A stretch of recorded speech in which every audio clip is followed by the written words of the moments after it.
IPL 2024 महामुकाबिला आज मुहांमुही हेबे Mumbai Indians और कोलकाता नाइट राइडर्स। एपटे यह मैच कोलकाता अपेक्षा मुंबई पर हेब शेष सुजोग।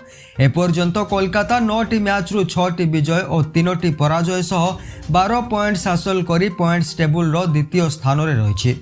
आउ मुंबई 10टी मैच रु 3 विजय और 7टी पराजय बरण करिछि। तेबे प्लेऑफ दौड़ में तिष्ठि रहिबाकु हेले एमआई को आज तार शेष रक्तबिंदु पर्यंत लड़िबाकु हेबो।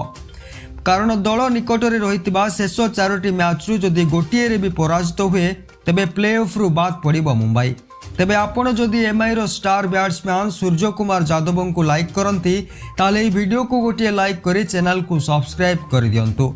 एमआई निकट में शक्तिशाली बैटिंग लाइन अफ थिले मध्य नियमित भल बैटिंग करिबारे विफल रही।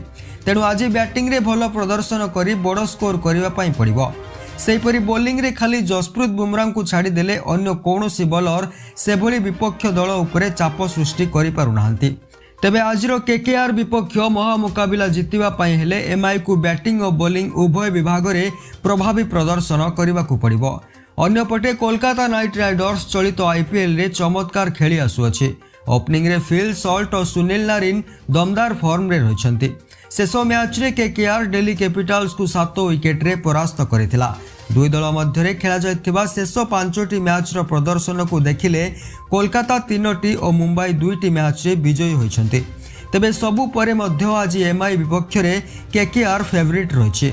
किंतु तथापि मुंबई निकट में अभिज्ञ खेलाड़ी रही मैच को नहीं कौनसी दृढ़ पूर्वानुमान करने कष्टकर होइछि।